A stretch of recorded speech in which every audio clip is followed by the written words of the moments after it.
সত্যি আজকে বেশ আনন্দ করলাম, সবাই মিলে খুব উপভোগ করেছি। তবে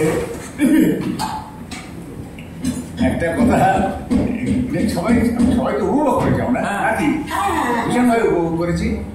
এবং নাটকের ইয়ে ভালো, ছবি ভালো, কি বলবো, গল্প ভালো, কিছু ভালো। কিন্তু এখন কথা বলতে হলে অসুবিধা হচ্ছে না।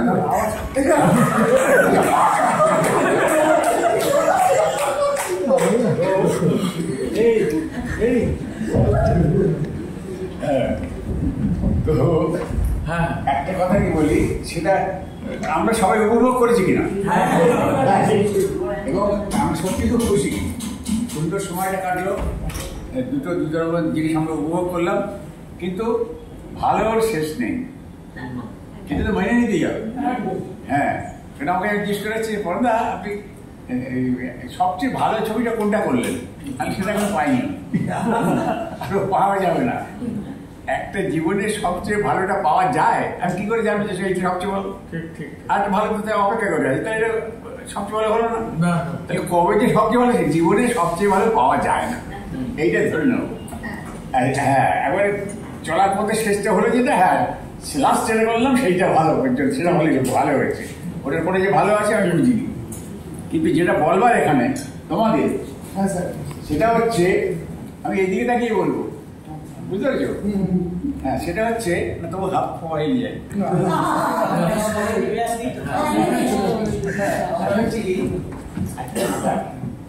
খুব ভালো হয়েছে, মানে কি হবে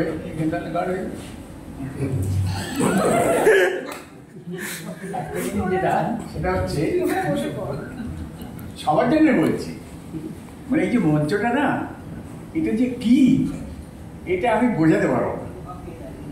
একটা অনুভূতি যেটা কাজ করে, সেটা যে মায়ের কোলে যে অনুভূতিটা, সেইটা হচ্ছে এইটা।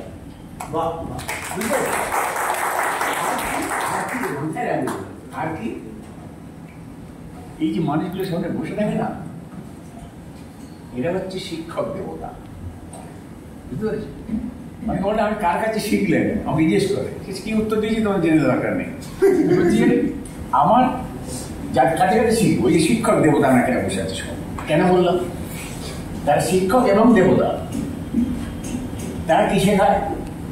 তুমি যে চরিত্র করলে, এই চরিত্র কিন্তু এইসব মানুষদের, সমাজের মানুষদের মধ্যে আছে এই ক্যারেক্টারটা, এই ক্যারেক্টার।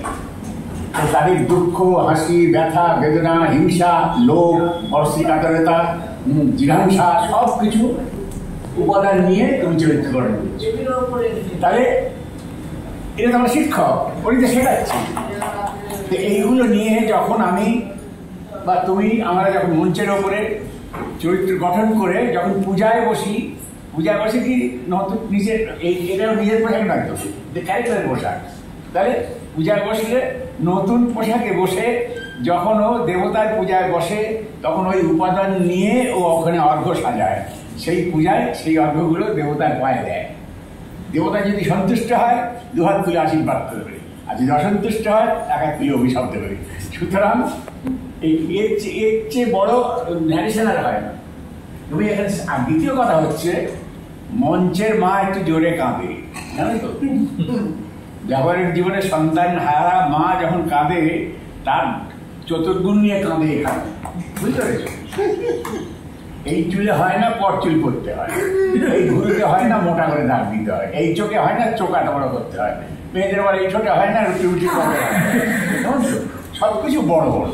এই রঙে হয় না রং লাগিয়ে দেওয়া হয়, তাতেও হয় না আলু মাখতে হয়, সবই বড় বড়। তো মঞ্চের মা একটু জোরে কাঁদে। তুমি এখানে যে অভিনয়টা করলে, সেইটা সম্পর্কে সতর্ক করতে হবে লাস্টে, একদম সবসময় এখানে দাঁড়িয়ে যেটা করলে সেটাও, বুঝতে পারছো? মঞ্চের মা জোরে কাঁদে।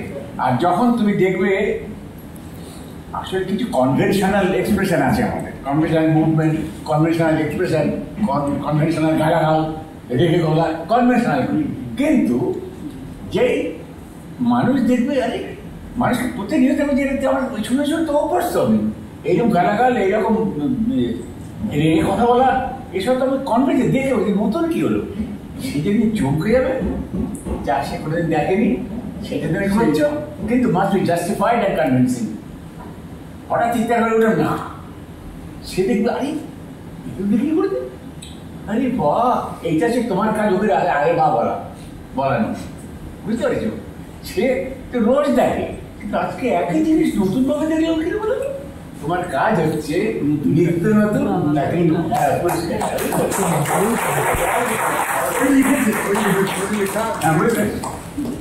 বুঝে গেলাম, যা বললেন বুঝে গেলাম। আচ্ছা, এবার আটকাবো না, আমি আটকানোর কি? সবাই ঠিক আছে, এটা আরো মাথা যাবে। খুব ভালো, খুব ভালো ছিল।